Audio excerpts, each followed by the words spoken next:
Halo, nama saya Abdan. Saya dari kelas SMH dari Fakultas Kehutanan Unstiper. Di sini saya akan membahas tentang gelombang elektromagnetik. Gelombang elektromagnetik adalah gelombang yang memiliki muatan energi listrik dan magnet tanpa memerlukan media rambat.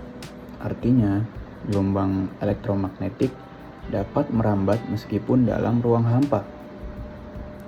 Gelombang elektromagnetik berbentuk seperti gelombang transversal pada umumnya, yaitu arah rambatnya tegak lurus terhadap arah getarnya.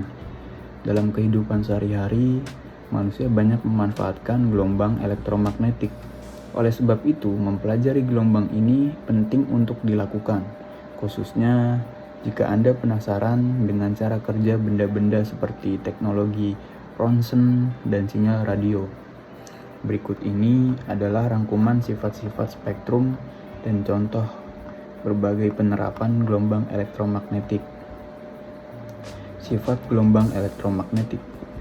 Perubahan medan listrik dan medan magnet terjadi pada saat yang bersamaan. Gelombang elektromagnetik dapat merambat dalam ruang hampa. Besar medan listrik E berbanding lurus dengan besar medan magnet dengan hubungan E sama dengan CB. Arah medan listrik dan medan magnet saling tegak lurus dan arah keduanya tegak lurus terhadap arah rambat gelombang. Dari sifat di atas, dapat dikatakan bahwa gelombang elektromagnetik merupakan gelombang transversal.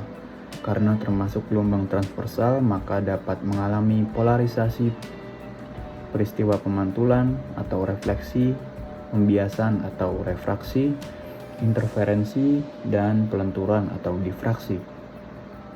Spektrum gelombang elektromagnetik.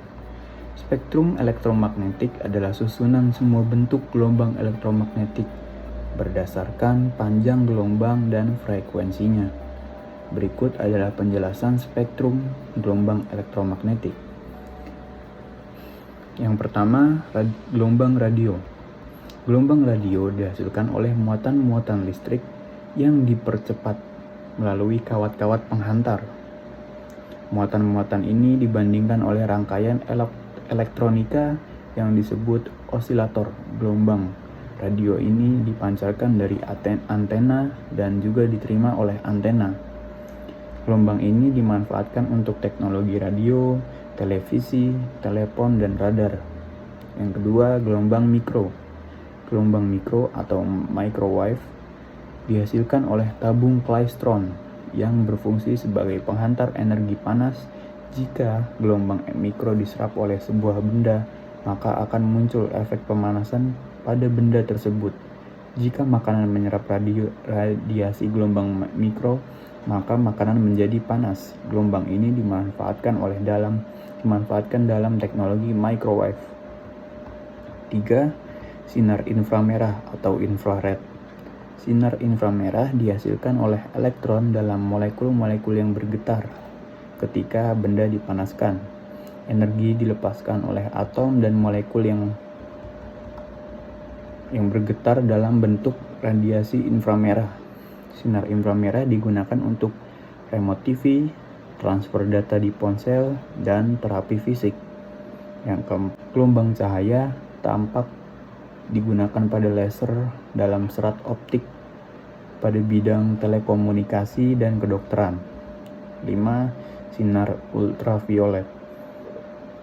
Matahari adalah sumber utama yang memancarkan sinar ultraviolet di permukaan bumi. Sinar ultraviolet juga dapat dihasilkan oleh transisi elektron dalam orbit atom, busur karbon, dan lampu merkuri. Sinar ultraviolet dapat dimanfaatkan untuk lampu UV dan untuk operasi mata lasik. Sinar X. Yang keenam, sinar X memiliki panjang gelombang yang sangat pendek dan frekuensi yang tinggi. Sinar X mempunyai daya tembus kuat yang dapat menembus buku tebal, kayu setebal beberapa sentimeter, dan plat aluminium setebal 1 cm. Kemudian sinar X dimanfaatkan dalam teknologi ronsen. dan melacak isi tas penumpang di bandara. 7. Sinar gamma. Sinar gamma mempunyai frekuensi antara 10 Hz sampai 10 Hz atau panjang gelombang antara 10 cm sampai 10 cm. Gelombang sinar gamma dihasilkan dari peristiwa peluruhan radioaktif dan inti atom yang tidak stabil. Sinar gamma memiliki daya tembus paling besar hingga mampu menembus plat besi. Gelombang sinar gamma digunakan untuk mensterilkan peralatan medis dan proses radioterapi dalam pengobatan kanker. Sekian dari saya.